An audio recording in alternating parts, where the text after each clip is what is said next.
أعوذ بالله من الشيطان الرجيم بسم الله الرحمن الرحيم واستعينوا بالصبر والصلاة إن الله مع الصابرين إن الله وملائكته يصلون على النبي يا أيها الذين آمنوا صلوا عليه وسلموا تسليما اللهم صل على محمد عبدك ورسولك صلى على المؤمنين والمؤمنات والمسلمين والمسلمات. حضرت کی آج الجبر صبر کی 28ویں نشست ہے. یہ 238 نمبر صفحہ ہے. حضرت چونکہ بڑے مصلح تھے، مصلحین کی جماعت میں سے تھے، وہ ہر طبقے کی خامیاں اور کجیوں کو اصلاح کی بات فرماتے تھے. یہ 238 نمبر صفحے پہ کل ہمارا تھا.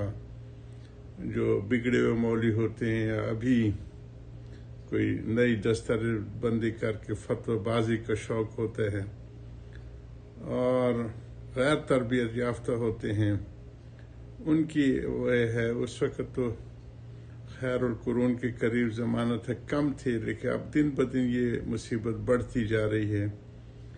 اور ان کی مرضی کے مطابق ہو تو سب کو، یا ان کے مفاد کے ہو تو وہ عین شریعت ہوتے، اگر ان کے مفاد سے ہٹ جائے تو وہ اس شریعت سے ہاتھ اٹھا لیتے ہیں.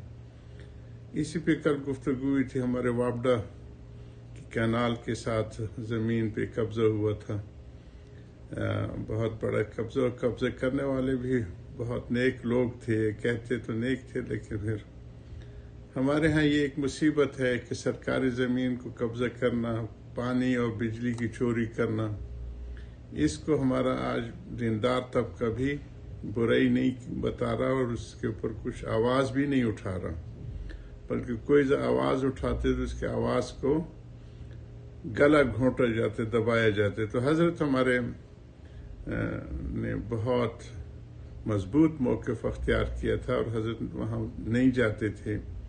حالانکہ یہ اس علاقے میں تبلیغ جماعت کی بنیاد حضرت ہی نے رکھی تھی. پشتونوں میں پہلے امیر حضرت مولانا یوسف صاحب رحمہ اللہ ان کو صوبہ سرحد کا بنا گئے تھے، لیکن انہوں نے اس مرکز میں جانے سے حضرت انکار کر دیا تھا. کہ بندے سے بھی یہی کہا تھا کہ اگر سور کوئی کہے کہ میں زمزم پال کے لائے تو حلال تھوڑا ہو جائے گا. یہ مصیبت اب ہر جگہ ہے. کہ ایک دفعہ کراچی میں میری دعوت کی تو میں تو حضرت کی ارشاد کی وجہ سے قبضے والے زمینوں پہ نہیں جاتا تھا. تو کسی ہمارے سرائے کی مولوی صاحب نے آ کے کہا کہ میری مسجد میں آ کے مغرب پڑھیں. تو راستے پہ چل بھی نکلے تھے تو وہ ہمارے ایک جو ہمارے مسجد میں بیٹھنے، انہوں نے کہا کہ یہ مسجد تو قبضے والی.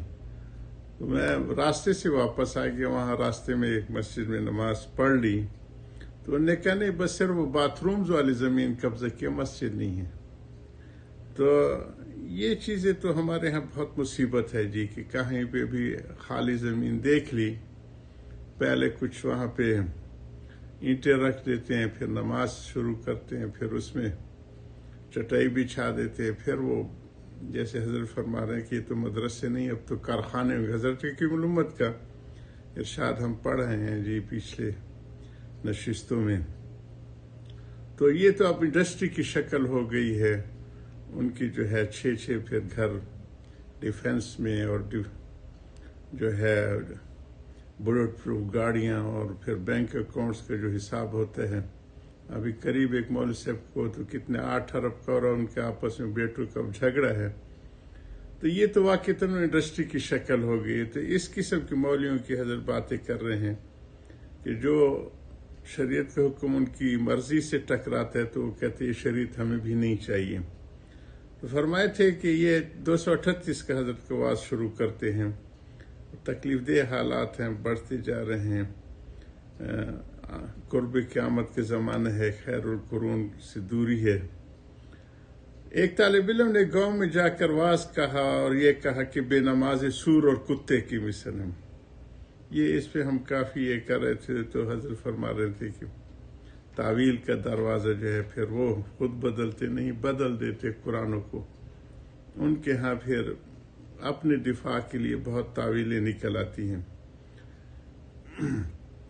یہ حدیث چلی تھی کہ جو میزان سبحان اللہ الحمدللہ سے میزان عمل تو بھر ہی جائے گا، بھر جاتے۔ پیچھے حدیث تھی کہ جو میزان جو نیکی کا پلڑا ہے وہ بھر جاتا ہے۔ 229 نمبر صفحے کی تک ہم پہنچے تھے۔ ایسے ہی یہاں سمجھو کہ سبحان اللہ الحمدللہ کی واقعی یہ خاصیت ہے کہ میزان عمل کو بھر دیتے ہیں، مگر شرط یہ ہے کہ ایک سبحان اللہ الحمدللہ پر اس قدر ثواب عطا فرماتے ہیں۔ دنیا میں تو والدین سبق کے ایک لفظ پر ایک ایک پیسہ بھی دیتے ہیں، البتہ بعض لوگ مکتب جانے پر ایک ہفتے میں بچوں کو ایک آنا تو دے دیتے ہیں، اور ایک صاحب نے بیان کیا کہ ہمارے ابا جان مہینے بھر تک حقہ بھرنے میں 2 پیسے منصوری دیا کرتے تھے۔ اس زمانے کا رائج الوقت سکہ ہوتا جو وزن میں تو ڈبل تھے مگر قوت میں کم تھے، جیسے کہ آج کی کرنسی کا ہے اور ڈالر کے ساتھ جڑی ہوئی ہمارا پاکستانی کرنسی پیچھے جا رہی ہے، اور لوٹ مار کا نتیجہ ہے کہ ہم نے اقتصادی 70 سال تک بس وہ ہمارے عدالتوں کو مجبوراً کہنا پڑے کہ تو سسیلیا مافیا ہے، جیسے اٹلی کے ہوتے تھے اور گاڈ فادر اور وہی، تو اس سے پھر وہ دوسری کرنسی کو وزن بڑھ گیا ہے، جیسے ڈالر ہے دوسرے ہے، تو حضرت اس زمانے کی کوئی کرنسی کو دوسری کرنسی کے جو اس وقت جو رائج الوقت سکہ تھا یا پاؤنڈ کہیں گنئی کہتے ہیں اس کو، تو اس کے مقابلے میں تو بہت کم تھا، تو جو وزن میں تو ڈبل تھے مگر قوت میں کم تھے۔ اگر کسی بچے کو باپ نے عید بقرعید کے موقع پر 1 روپیہ دے دیا تو خوشی کی کوئی انتہا ہی نہیں، خصوص پہلے زمانے میں جب کہ روپیہ کم تھا۔ ہمیں یاد ہے کہ والد صاحب نے عید کے دن ہم دونوں بھائیوں کو 2 آنے کے پیسے دیے۔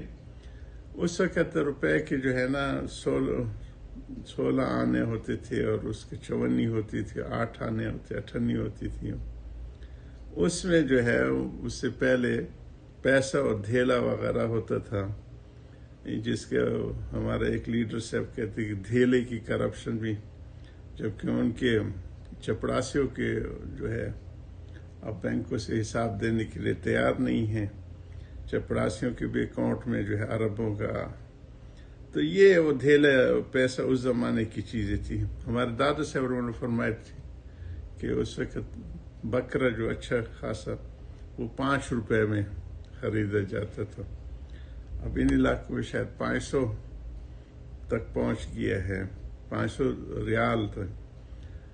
باہر کے اب یہ تو کرنسی کی باتیں حضرت آ گئی، ہمارے اچھے زمانے تھے وہ خیر القرون کے، ہم اس سے ہی بہت خوش ہو جایا کرتے تھے، عید میں 2 پیسے دیا کرتے تھے۔ میں نے کہا کہ ہم میں اور آپ میں فرق ہے، فرمایا وہ کیا؟ میں نے کہا آپ غریب کے بیٹے تھے اور ہم امیر کے بیٹے۔ اس پر بھائی اشارے سے کہنے لگے کہ یہ کیا کہتے ہیں، کہتے ہو گستاخی کرتے ہو۔ میں نے کہا اس میں گستاخی کیا ہے، ہم ان کو اپنے دادا پر ترجیح دے رہے ہیں، اس میں تو اپنے والد کی تعظیم ہے۔ والد صاحب ہنسنے لگے اور 1 روپیہ عنایت فرمایا اور ہم بہت خوش ہو گئے، مگر آج کل 1 روپیے کی بھی قدر نہیں، اب تو بچے 2-3 روپے سے کم میں خوش نہیں ہوتے۔ غرض ہم اپنی اولاد کو 1 ہفتے کی پڑھائی کے سلے میں 1 آنا دیتے تھے، اب تو ہمارے پاکستان میں 1000 کا نوٹ اور یا 5000 کا نہ دیا جائے تو جو عزیز و اقارب بچے خوش نہیں ہوتے ہیں۔